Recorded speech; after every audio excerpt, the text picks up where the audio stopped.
All right. I am supposedly live, so let me know in the chat if you can hear and see me. And that way we can get started with another good conversation about things that have been happening this week and relevant events to preparedness, which is what we try to do here every week so that way we can all be on the same page and better plan for whatever we might need to do during an emergency. So, still waiting for things to go live, which is just the name of the game lately here. But regardless of that, I do want to say if you're here on the replay crew, you're greatly appreciated. And I always come back to see if you're commenting and letting me know that you all come listen to this show after the fact, even though it's late at night. And generally, some of the information might be slightly outdated. So I appreciate that. But regardless, let's get things going tonight. Let's make it happen. And let's see if we can actually still, at this point in time, be seen and heard thanks to the way things are going.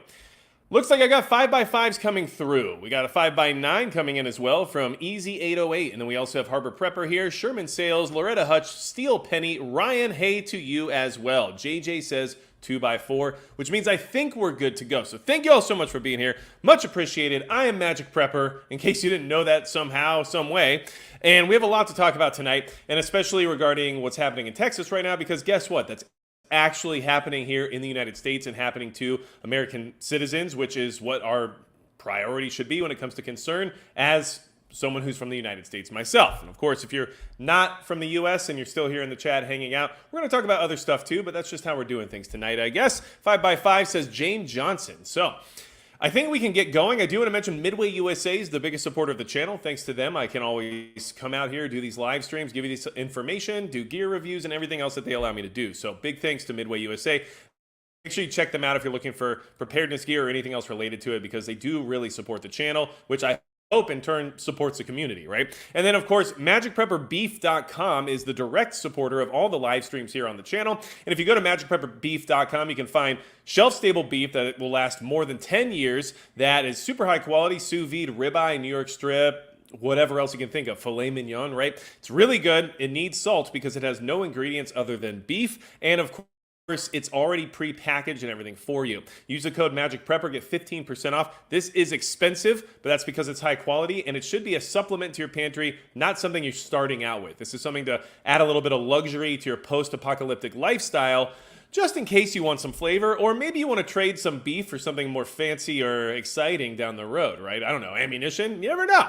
So, like I said, that's magicprepperbeef.com, code MAGICPrepper for 15% off. Let's get going. Let's get started. I do want to talk about Hurricane Beryl first because this is important. We have to take care of each other. We have a lot of Texans here in the chat. I'm very sure of it. And there's some good people in Texas, including, my family. I have family in Texas, and I hope they're doing all right. But I haven't had a lot of contact with everyone because, things are probably a little chaotic there right now. And it looks like the stream is buffering a little bit. I'm not sure why we're hardwired and everything else, but things get weird. So, right now, what's going on with Beryl? Well, it has weakened to a tropical depression, but it did hit the state of Texas as a Category 1 storm. So, according to the Associated Press right now, we're at nearly 3 million homes and businesses out of power, and at least 3 people have perished. I've seen other reports where that number is up to 4. So this is obviously a fatal storm that is occurring, and that many homes and businesses without power, it's huge. I mean, you have to think of it on a scale bigger than what you can really conceptualize just based on like your neighborhood or your locale, right? Imagine 3 million homes, no power at all, and how those people will react if that power doesn't come back relatively quickly, right? You can't assume that the majority of those homes are actually prepared to deal without power. So if 10% of them are prepared, that's still 2.7 million homes without power. Right? So or people who aren't prepared. So that's a really big number. So you should definitely think about that when you're planning for any other emergency related event.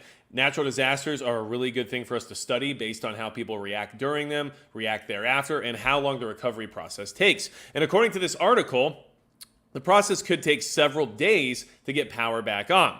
Okay, so Texas state and local officials warned it could take several days to restore power after Beryl came ashore as a Category 1 hurricane and toppled 10 transmission lines and knocked down trees that took down power lines.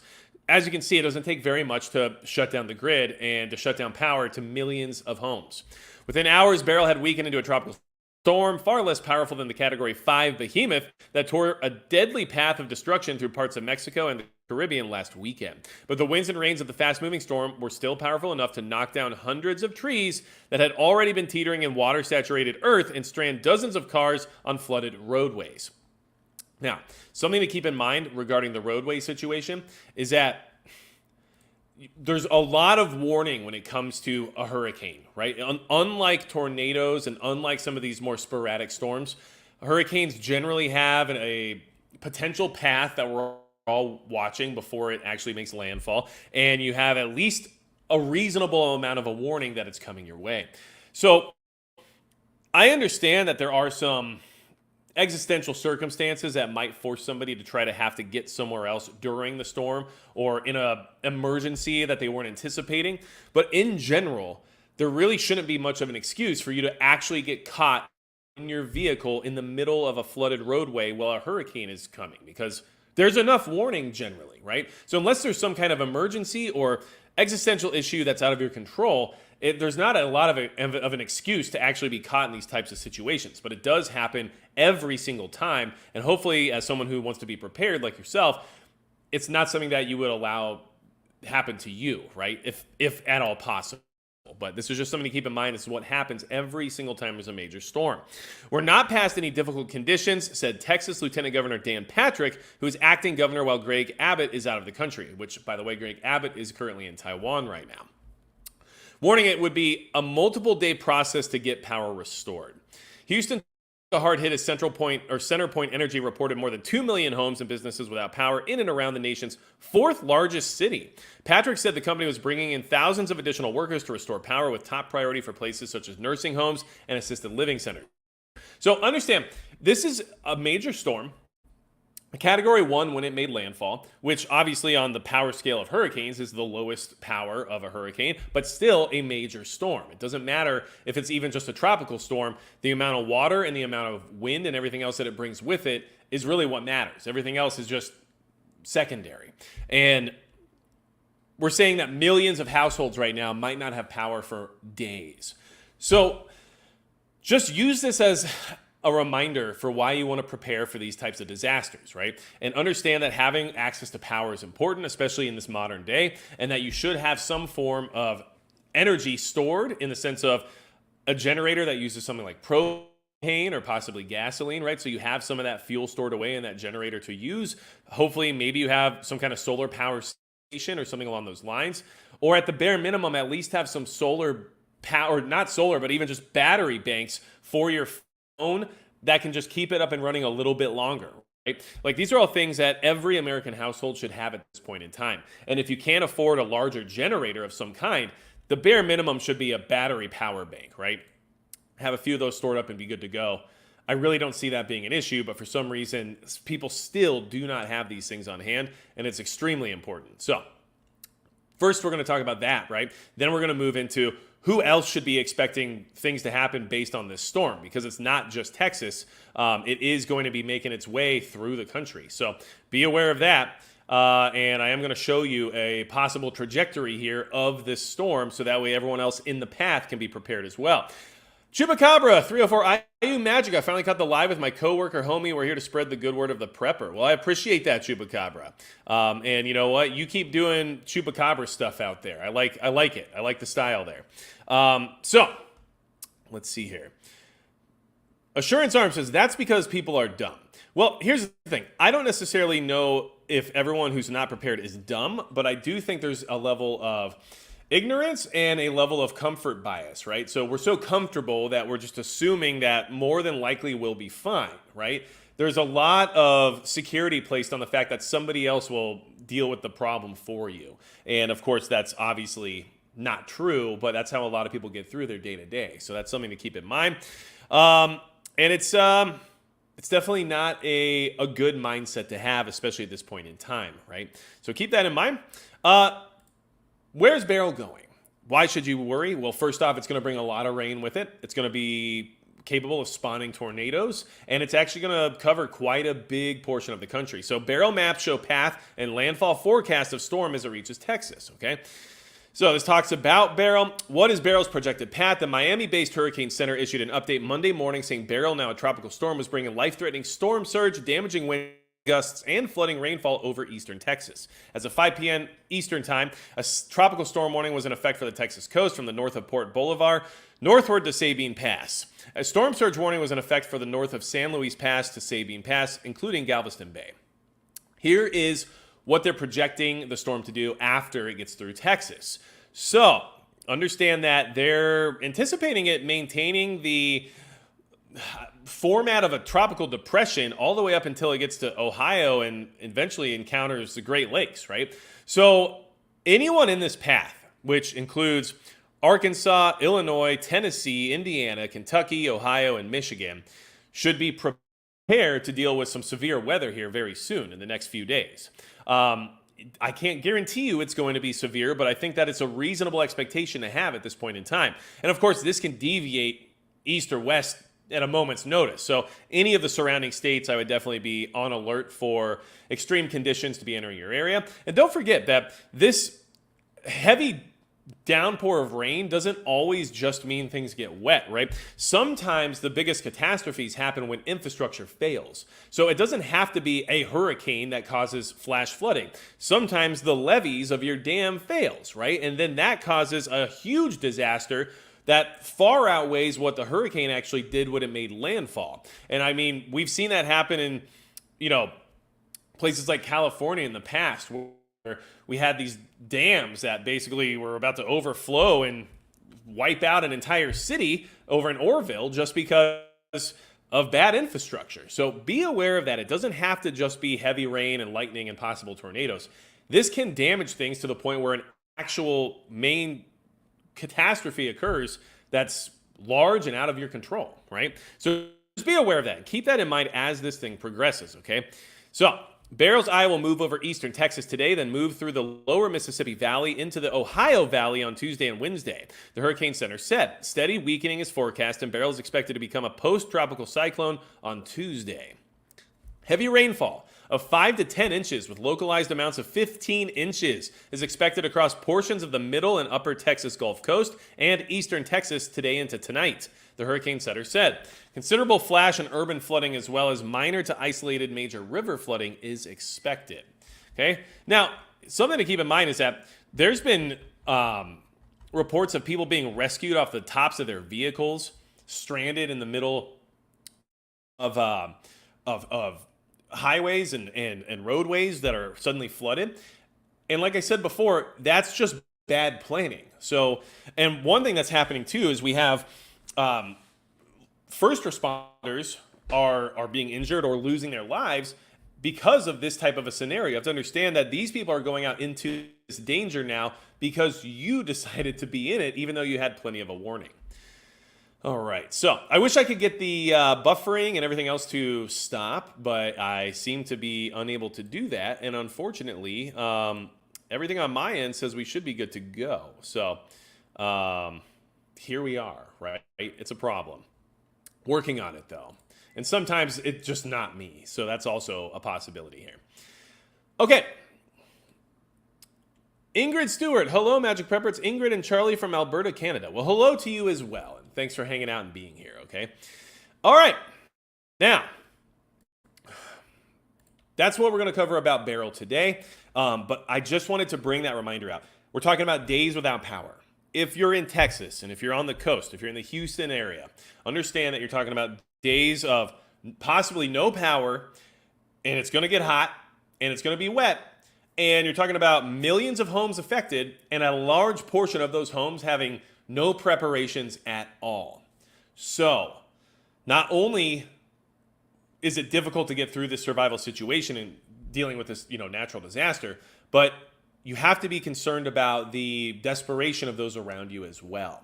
So just be safe, be on alert, and conserve your resources as best you can, because you just don't know how long everything will take to get back online. And this is something that you should definitely be thinking about when it comes to any disaster, regardless of how it originates, right? And then back to what we were just talking about, if you're in the path of where that storm is projected to go through the country, please be prepared for extreme weather, and the possibility of infrastructure failure. If you're anywhere that has aging infrastructure, you should be concerned about what might happen in the next few days if you're in the path of that storm, okay? And that's just where I'm at. Now, do you know NY Prepper? Me and NY Prepper chat occasionally, and he is a very nice guy. So, Greg is his name, in case you don't know. Now, moving on. We are going to talk about, well, it's kind of like a follow-up to my last video. My last video was about how we needed to keep an eye on France because, well, what happens there could happen here, especially because the elections had a lot of similarities with what was going on. And now, I'm almost more concerned than I was when I made that video. And the reason for that is because, well, things didn't really turn out the way I expected them to, I guess based on the information we had, right? And then everything still happened in the way that I expected it to. So that's concerning because you would think that if the initial projection was wrong, that the outcome wouldn't be the same as it would have been anyway. And turns out that's not the case here. And that's why we're taking a look at this, because I do have a firm belief that what happens there can easily happen here, and there's going to be a lot of emulation in our country come November with what's happening there right now, okay? France election. Far right's rise suffers unexpected blow as left surges. I have never seen this happen before. Instead of ushering in France's first far-right government since World War II, voters boosted the left and the center, but France may now face political paralysis. Yes, voters did it. France's left-wing New Popular Front alliance and President Emmanuel Macron's centrist coalition thwarted a far-right victory in legislative elections on Sunday, staging one of the greatest political upsets in recent French history. I have no idea how that's possible. Now, here's one thing I do want to mention before we go further into this, because I have ideas, let's just say. But the way it works in France is very obscure, let's just say. And what they can do is kind of stack everything in their favor by having certain portions of a party kind of remove themselves from the voting process in order to force votes into another column, let's just say, that kind of helps guarantee a win based on a certain ideology. And I don't know if I like that they can do that, but that's how they do that. I would say that that's probably somewhat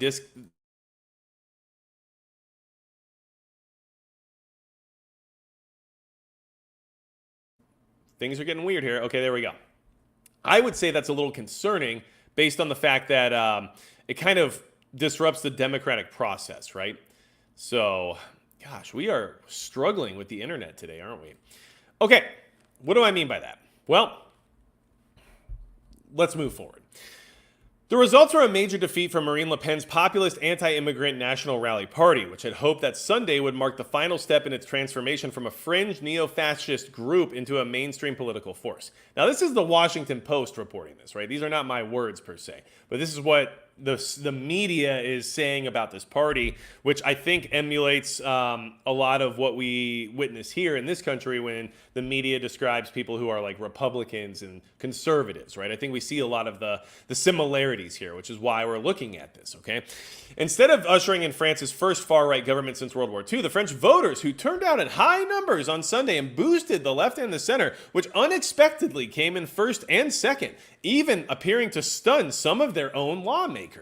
France may now face political paralysis and uncertainty that could last months. Neither the left or any other alliance was able to secure the 289 seats needed for a majority in the National Assembly, the powerful lower house of Parliament, which originally a lot of people thought the National Rally would be able to do.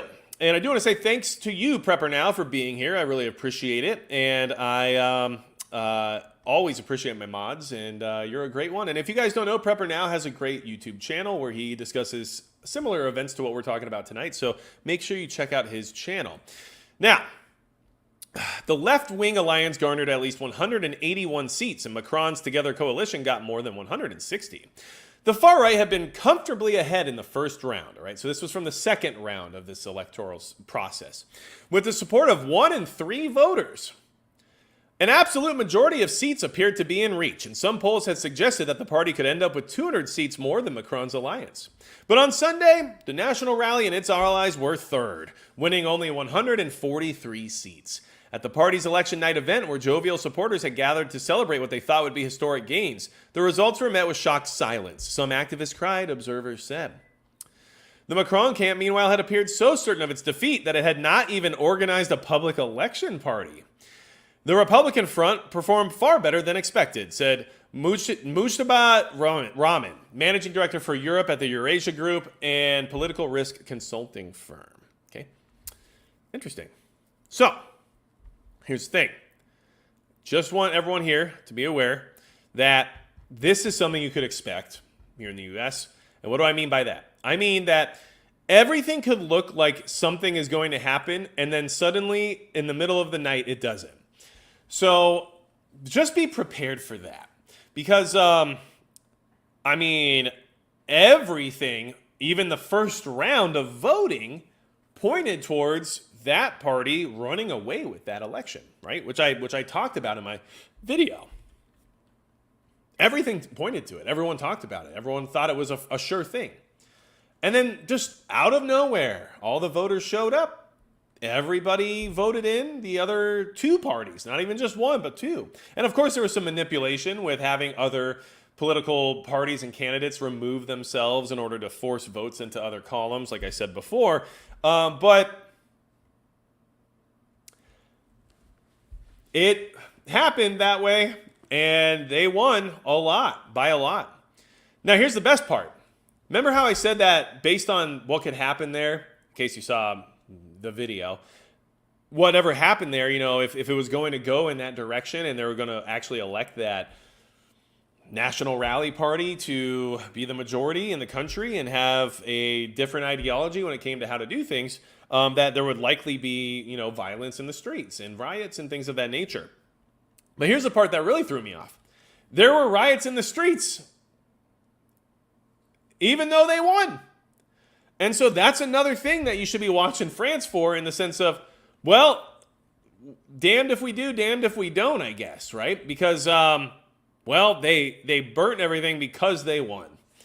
Let me know what you think about that. French elections, riots erupt after left-wing coalition projected to win plurality of seats. Large fires were seen burning in the streets of Paris. Crowds of protesters and celebrators flooded the streets of Paris as French election results began pouring in on Sunday. On Sunday, French Prime Minister Gabriel Attal announced his intent to resign after a far-left political coalition was poised to win a plurality of French parliamentary seats. The coalition had unexpectedly assembled before the snap elections began. Tens of thousands of left-wing demonstrators, gathered in Paris's Place de la République on Sunday night to celebrate the news. President Emmanuel Macron's centrist coalition is projected to take second place, right? So the original shoe-in winners aren't even second place anymore. It's crazy, I know. The results were a huge upset for conservatives in France, who had hoped that Marine Le Pen's national rally would take power. Social media footage shows massive bonfires in Parisian streets as authorities confronted demonstrators while wearing riot gear. Tear gas was released as rowdy protesters were arrested. Protesters were also recorded throwing Molotov cocktails in the streets and setting off smoke bombs. The left-wing coalition, which is called the Popular Front, is made up of France's Socialist Party, the French Communist Party, a green political party called the Ecologists, and France Unbowed. Unbowed? Bowed. Whatever. The bloc has pledged to institute a number of measures if elected, including scrapping Macron's pension reform and working towards establishing a right to retire at 60 years old. The coalition also pledges to increase wages for public sector employees, establish a wealth tax, and raise France's minimum wage. So all the things that the far left usually runs on and tries to achieve politically were, I guess, achieved in this situation, and yet they decided that they're still going to burn the city.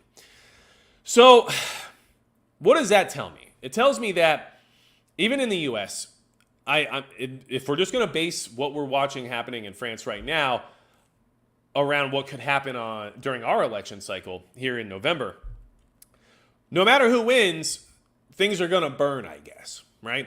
So that's problematic. And even if one party looks like they're running away with it and likely to just win very easily, all of a sudden everyone just shows up and votes harder, and they lose actually, like, by a lot more. Not just like, barely squeaked by, maybe even got second place, but no, they go down to third place, right? Because everyone just got so motivated to come out and vote, and through the fair and honest process of democracy, we're able to achieve that.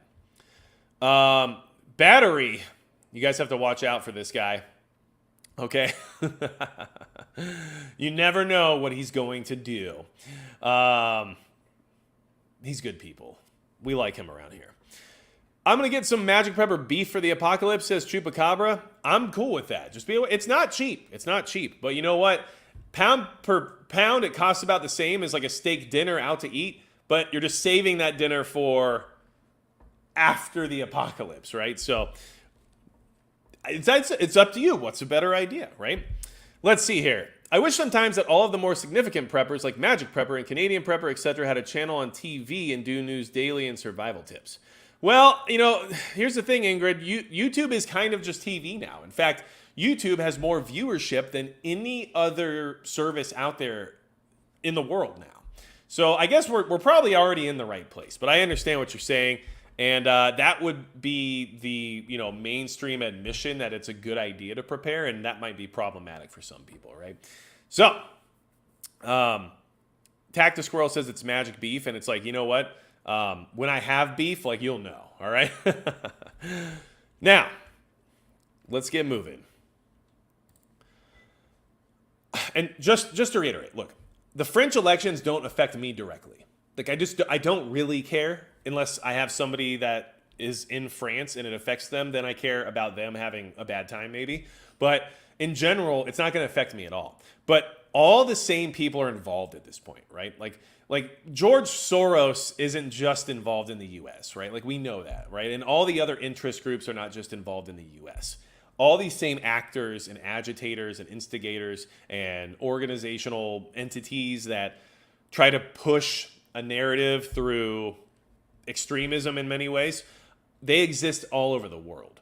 And what's happening in France is very likely to occur here. Whether or not it's on a macro or a micro scale is something that is yet to be seen. But in my opinion, just based on the way everything just happened over there, I'm expecting a lot of similarities, right? And I think you should too. It makes sense to me.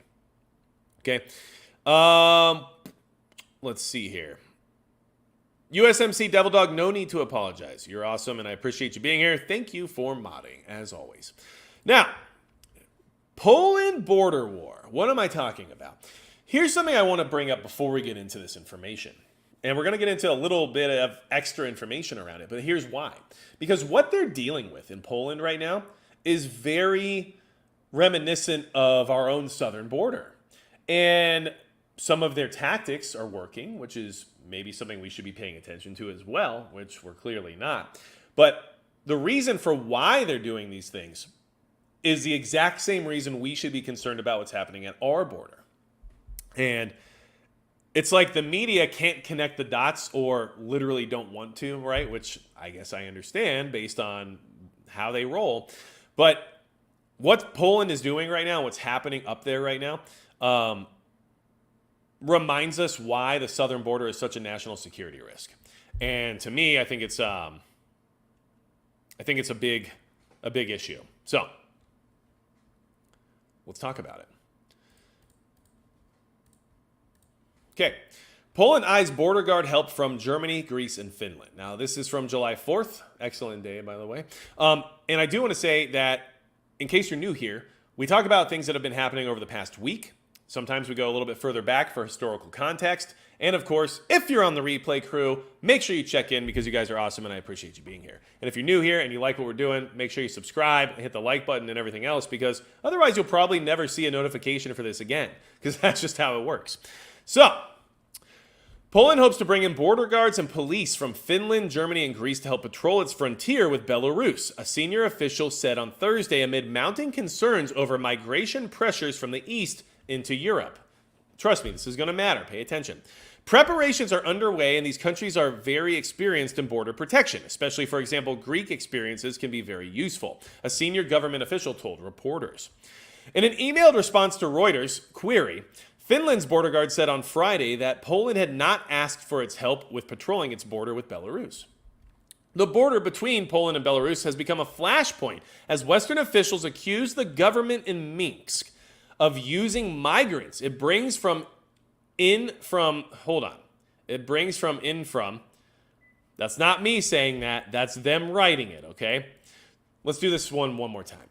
The border between Poland and Belarus has become a flashpoint as Western officials accuse the government in Minsk of using migrants it brings in from outside of Europe as hybrid warfare. Yes, it is a form of hybrid warfare.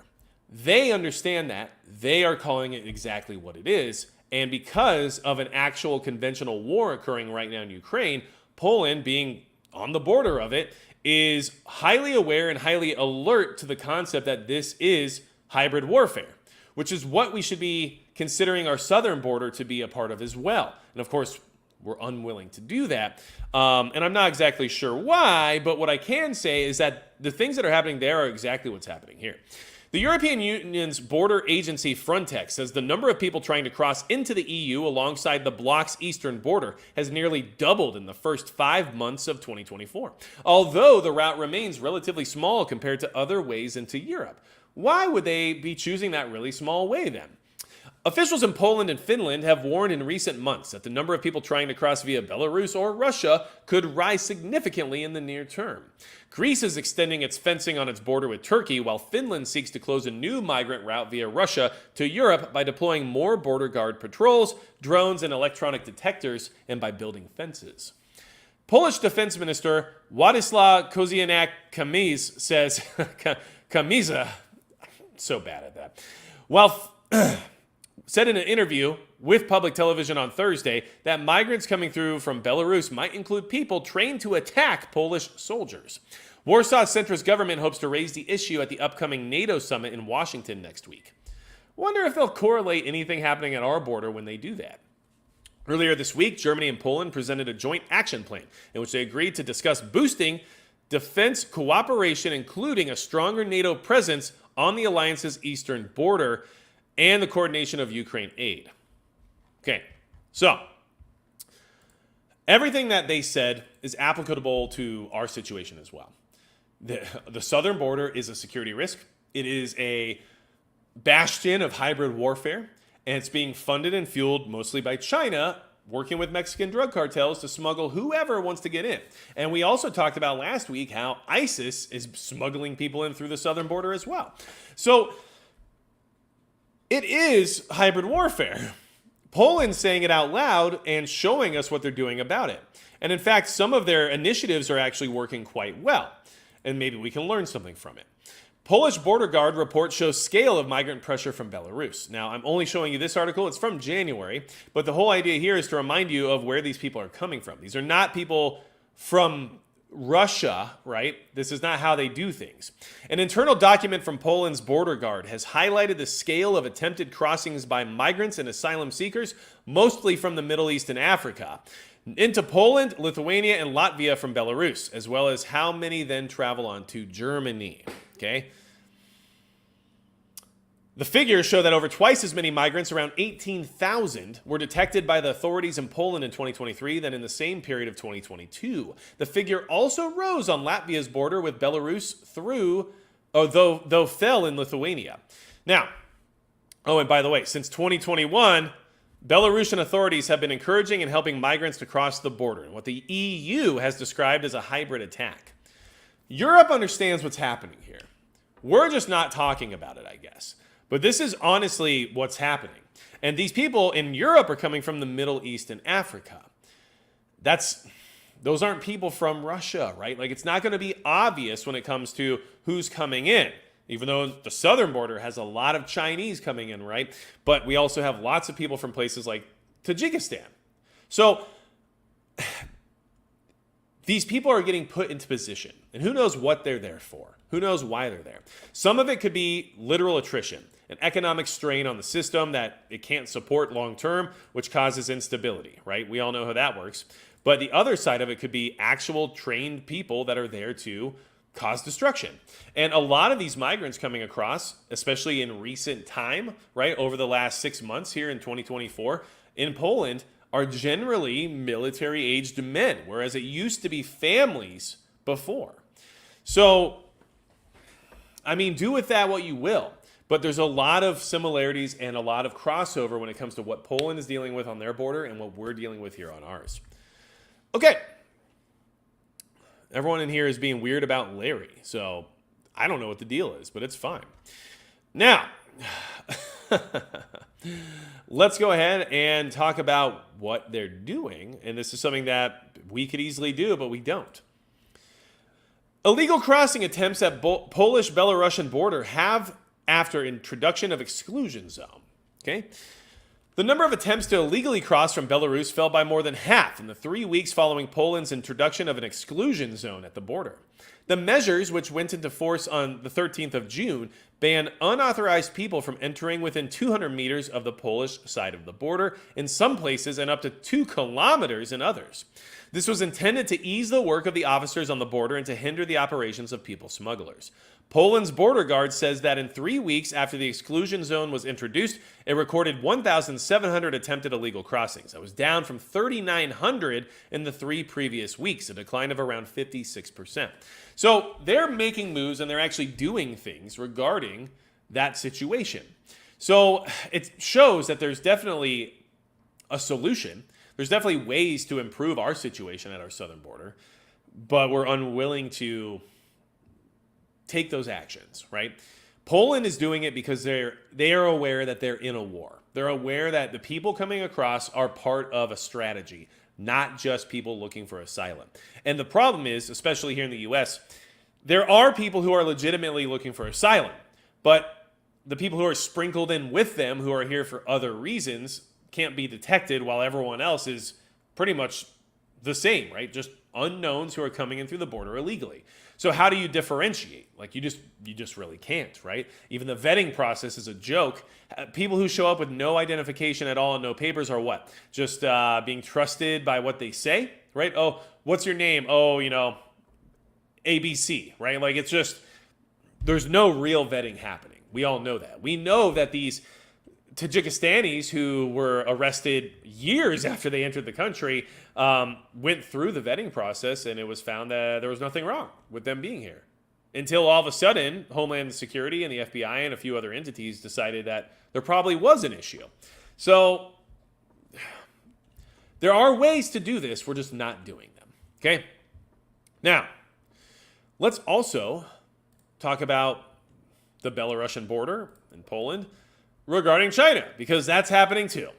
Ukraine war, why China is conducting military exercises in Belarus. Belarus has played a vital role in Russia's war against Ukraine. This story is from 10 hours ago, okay, and it's from The Independent. Just so you know, I like to give you the reference every so often so we know that the source material is where it's from and what it is, right? It doesn't mean that it's good, it just means that's what it is.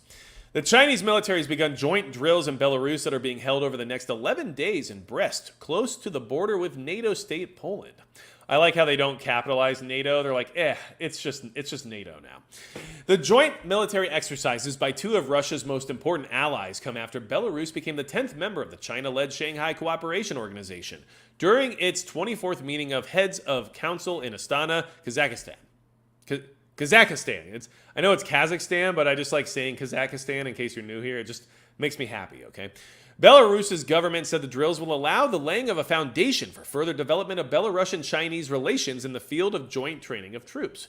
This timing is what you should be concerned about. It's not the actual training. It's not the actual cooperation. It's the fact that China and Belarus are deciding that this is important at this point in time, right? We know China has military agreements with Russia. We know China is on that side. We know who the BRICS nations are. We know that Belarus and Russia are buddies, right? And we also know that all these nations are more than willing to work together when it comes to dealing with their Western adversaries, which is us, by the way.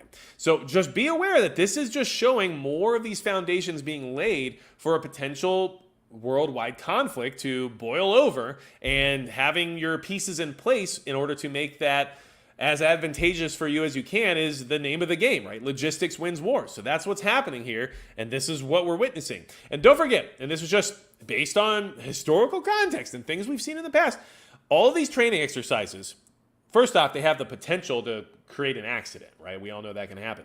But second off, they always are accompanied with shipments, right? So you have a drill planned, you bring your military to a foreign land, and maybe you leave some things behind. Maybe some stuff is left there for the next time, right? Or whatever it might be. Just like we do in Taiwan.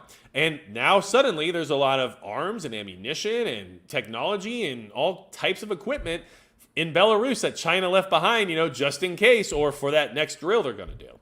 So this isn't always just about the drill. Sometimes it's moving assets around in order to have things in place for when things go kinetic, right? So China described it as anti-terrorist training and said the drills were according to an annual plan and consensus. Right. This is the first time in 6 years that China has sent military personnel to Belarus for such exercises, with their last bilateral joint drills taking place in China. Both countries also participated in Russia's Vostok multilateral exercise in August of 2022. Last August, China and Belarus agreed to conduct more joint military drills following a meeting between China's then defense chief Li Shangfu and Belarusian President Alexander Lukashenko in Minsk. Photos released by the Belarusian Defense Ministry showed China's People's Liberation Army troops arriving in Belarus on a Chinese Y-20 strategic transport aircraft. Right? That can carry quite a bit of equipment.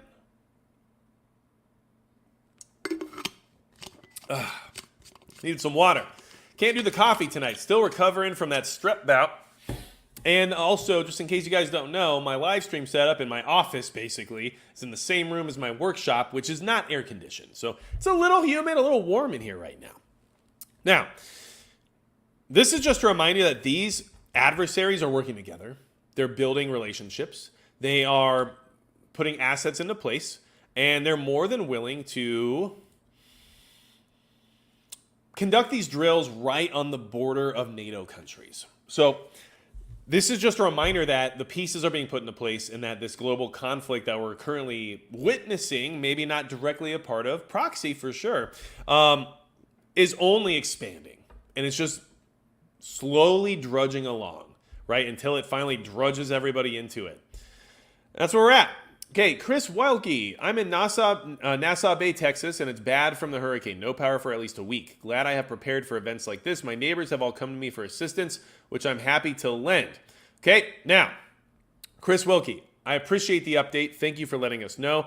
Thanks for talking about the fact that power might not be around for a week. Like, that's a long time, especially for people who rely on it and don't really know how to deal with not having it, right? Or anyone who has medical necessities for it. And then helping your neighbors is a good idea. Look, I know it's really hard for the preparedness community to get on board with the idea of like helping other people, especially because you don't want to have to share your supplies or don't want to let everyone know you have all these things and stuff. But at the end of the day, with the way things are going, the way our country is headed, like we need to try to help each other where we can because we're going to need each other, right? We need these communities. We need the assistance of others when it comes to long-term emergencies. We just will. And building those relationships now and building that, I guess we'll just call it rapport that you're building with your neighbors right now by lending that assistance may come back in a good, positive way the next time there's an emergency, right? And especially, hopefully they'll learn from you by saying, hey, like, I've got, I don't know what you have, but just like as an example, like, well, yeah, I've still got power because I have a generator. Here's how I set it up.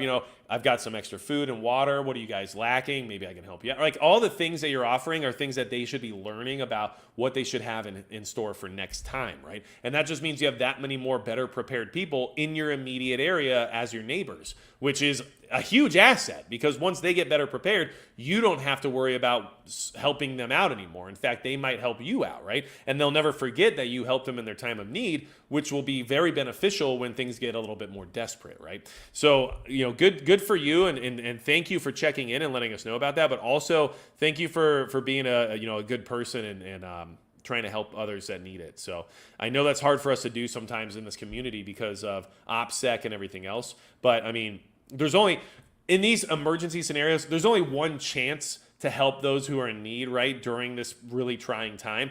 And that's the only chance you'll have to provide that support, and that's the only chance they'll have to receive it. And like, we have to just take care of each other as best we can. We really do. Like, we need to come together in that way and be better about it in many ways. Like, that's just my opinion. So I appreciate you. Now, awesome check-in. I appreciate that. So, in case you guys didn't know, this one actually is kind of interesting. We have a couple of weird things happening in Ukraine right now. One of them, a lot of people didn't even hear about or maybe even talk about because this stuff just happens, but it is still something to keep an eye on. But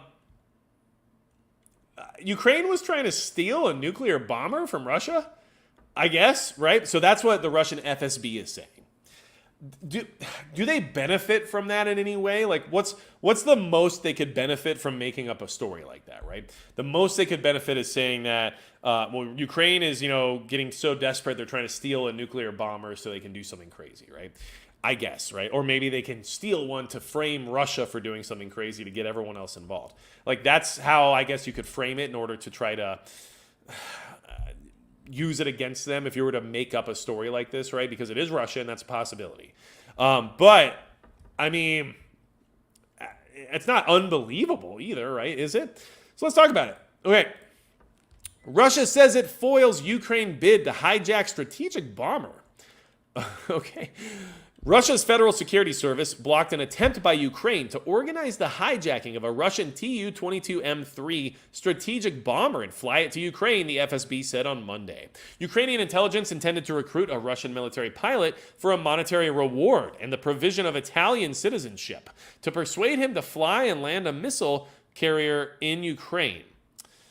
The FSB, the main successor to the Soviet-era KGB, said on its website. So obviously, understand the source, right?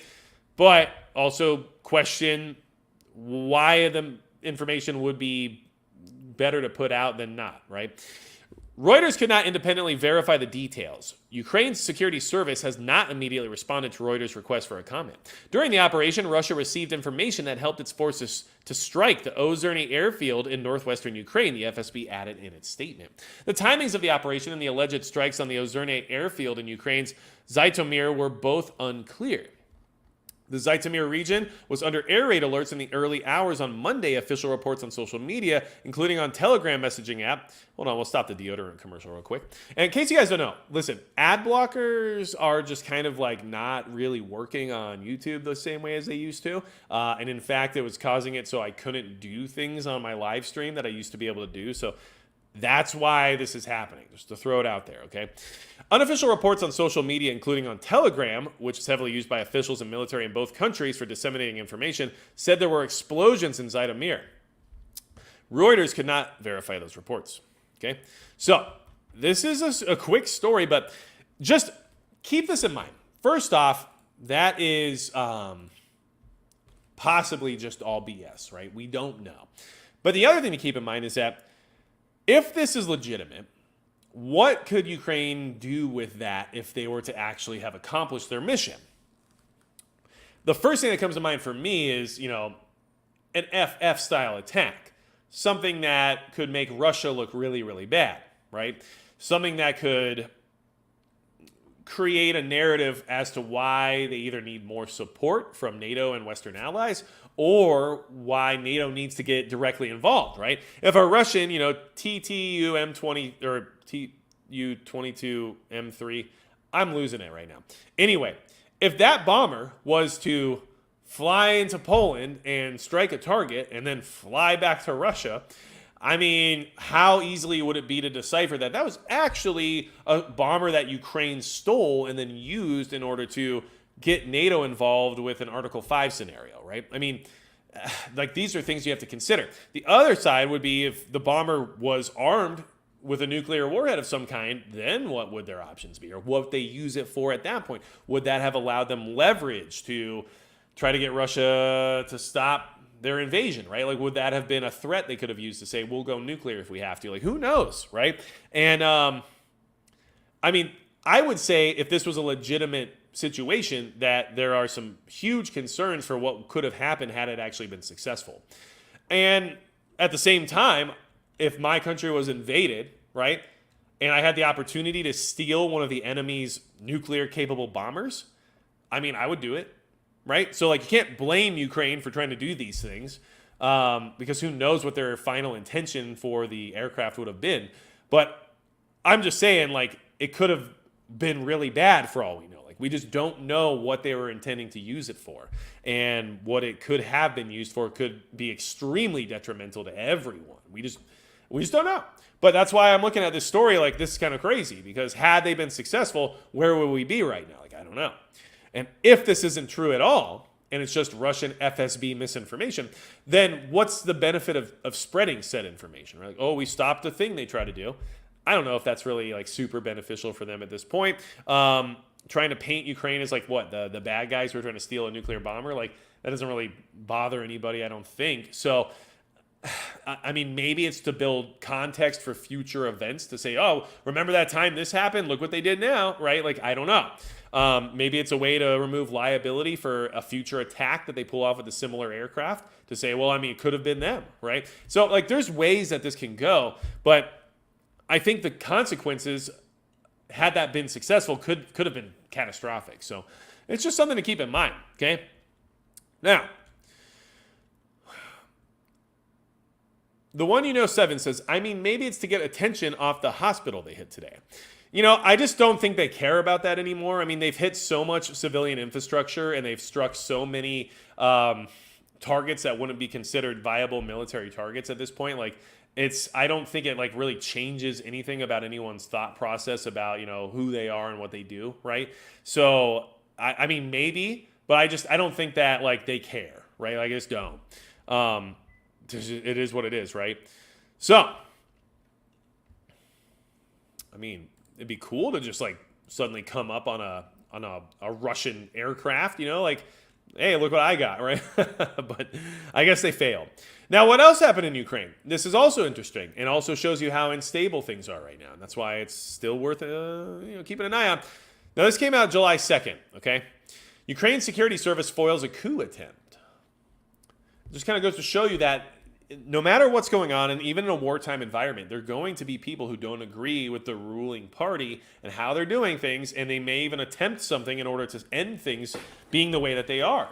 And this is something you should be concerned about here in the United States as well. If we found ourselves in a conventional war with China or Russia or whoever else it might be, how many people in the country would be okay with that? How many people would try to end it by trying to remove our current leadership at the time in order to, change the way we deal with the war? Like, who knows, right? But this is what happens in countries that are in war, that have martial law, that suspend elections and all these different things. I mean, you're going to breed a resistance of sorts, because what's happening is not very democratic, right? At a certain point. Not to mention the level of desperation that people are facing because they are dealing with a war zone. So this happened, though. Ukraine's security service announced Monday that it had stopped an attempted coup that would have played into Russia's hands. The alleged plot is the latest attempt to destabilize the Ukrainian government, which has become a common occurrence since Russia's unprovoked invasion of Ukraine. Since the start of the war, there have been dozens of Russian organized attempts to assassinate Ukrainian President Vladimir Zelensky. It is not yet clear if the organizers of the coup attempt are connected to Russia. So it's not clear, but we're going to make sure to build a lot of context around the idea that it probably was them first, right? So just remember, all media has their bias, and all media is going to try to give you information in a way that they find to be acceptable. So let's just never forget that, because our job should be to find the truth as best we can, not just take everything at face value, right? The Security Service of Ukraine said Monday that a group of organizers had been planning to stage a rally in Kiev's city center on June 30th and then spark a riot. They then planned to seize the parliament and replace the country's military and civilian leadership. In this way, they hoped to undermine the socio-political situation inside Ukraine, which would have played in Russia's hands. The Ukrainian claims could not be independently verified. Ukraine's Prosecutor General's office announced Monday that 4 suspects have been identified and were served suspicion notices of dissemination of materials calling for violent change and overthrow of the constitutional order of Ukraine. The group's alleged leader was a co-founder of an NGO known for its anti-Ukrainian actions over the last decade, per the security service. His accomplices were men from the Dnipro and Kiev regions. 2 of the suspects remain in custody, and the investigation is ongoing. The suspects face up to 10 years in prison if convicted.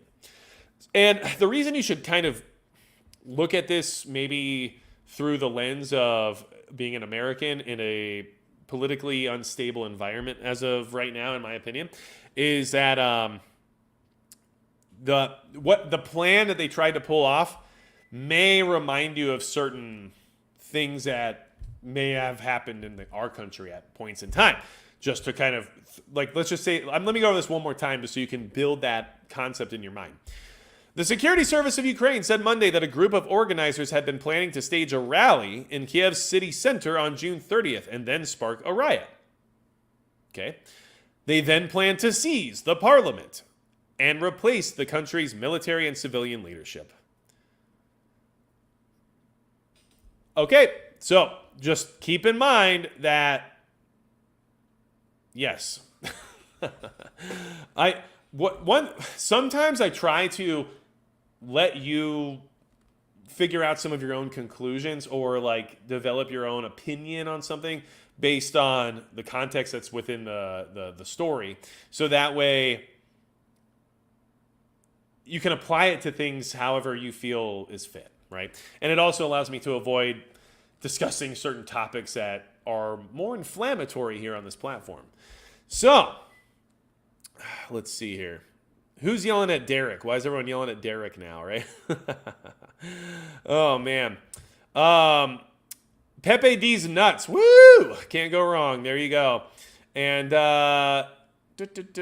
let's see. We've got Dustin Pribble in here saying stuff now that I can't find, but I love getting into the chat with everybody sometimes. Okay, so we're talking about a missile strike that was used by NATO at some point in time. Okay, well, I guess I'm further out of the conversation than I would like to be. But that's where we're at, right? Where we're discussing the different types of missiles that are hitting and who's to blame for certain attacks based on the fragments that are being found and everything else. Like, and that's the problem, right? How easy, with all of our assets in the Middle East, right? With all of our decades of operating in those environments with these different groups, like, let's not forget the involvement we had with the CIA and the Taliban and Al-Qaeda and ISIS and everything else, right? So during that time, how easy would it have been for the U.S. to acquire just a large stock of Soviet weaponry, right? And I'm not saying that this is happening. This is just me throwing something out there for you. But we most certainly have a large stockpile of Soviet weaponry, which can be easily placed wherever it would be strategically beneficial, and then be found by those who would then be able to identify its place of origin being Soviet in nature, right? So just keep that all in mind too. Like, it's really unfortunate at this point in time, but I mean, it's really hard to figure out what's true and what's not. And it's really, really hard to figure out who's reporting on legitimate information and who's just regurgitating what's already being put out there, right? And I mean, let's be honest. I'm regurgitating what's already being put out there. Like, that's no surprise. We're going over different stories and talking about what's been happening based on reporting that I can't personally do. So I'm trying to find some of the better information out there and giving it to you all in one condensed format, so that way you can be aware of things that are happening right now and how they might affect your ability to prepare, right? Like, that's the whole goal here, these conversations. But at the same time, I mean, we don't fully know if the things we're being told are actually 100% factual. Like, it's just the way it is at this point in time. So we're doing the best we can, and that's why at times I go back in time and try to find stories to try to verify some of the stuff that we're being told now, right? Like, so, hey, this thing that happened 6 months ago, we were being told about, now it's happening here and now, and so the timeline adds up and things seem to make sense, right? That's what we can do. And it's kind of the best tool we have, which is, the archives of information we have access to thanks to the internet. But otherwise, we're kind of just hoping for the best, right? And the reason we have these conversations is so we can be better prepared. And so people like Chris Wilkes, who chimed in earlier about their experience right now going on in Texas, that helps everyone better prepare by understanding that surviving that storm is a week or more without power while trying to help out your neighbors, right? Like, so that's what he's doing, and that's what might be your situation if you face a similar crisis. And so, we're all going to learn from that experience. Hopefully they learn from that experience, and then we can move on and hopefully be more ready for whatever else comes our way. And that's my goal. And in case anyone's like newer here, no, Ingrid, I don't have any more news from Israel just because I didn't want them to, or I didn't really have a place for it in tonight's conversation, because it's hard to do everything every week when so much happens, and sometimes the things that happen maybe don't reach the same level of importance, at least in my opinion. But right now, Israel, they're just still moving forward in more of their military operations, right? Like, that's where they're at right now. And they're also interesting court cases where, like, they're trying to defend the civilians who took up arms against the invaders on October 7th, saying like, oh, it wasn't murder because they were defending themselves, which, like, here in the United States wouldn't even be a conversation, right? I mean, maybe in certain states, maybe in New York or California or even Illinois, right? But, like, where I live, no one would even care. They'd be like, oh yeah, you got him, right? So, but that's what's going on there. So, but here's the thing. The best we can do is keep preparing. And when I started this channel, my whole goal was to just be prepping and then just sharing my preparedness journey with everyone while I went through it. And so all these little steps I've been taking, I've been trying to share with everybody, because I'm hoping that maybe it gives somebody an idea or some motivation, or gives you some things to consider when it comes to getting better prepared yourself. And that's just what the best I can do. That's what I'm trying to do, right? And that's, me installing a storm shelter is like, hey, here's an option for you if you're worried about tornadic activity, but you don't have a basement or something, right? And then me planting my plum trees, like, hopefully I'll have an update on that here soon. I don't really have the capacity to, like, grow crops right now, but I do have the ability to plant trees that are eventually going to be fruit bearing. So, like, these are all things I'm trying to accomplish, and then I get to share that experience with everybody else. And we've been on quite a journey. I mean, I started this channel in 2019, and since I started this channel, I've lived in 3 different places, right? So, like, the steps have been gradual, but and they've only gotten, I would say, better and better as I've progressed. So, and that's all we can do is progress.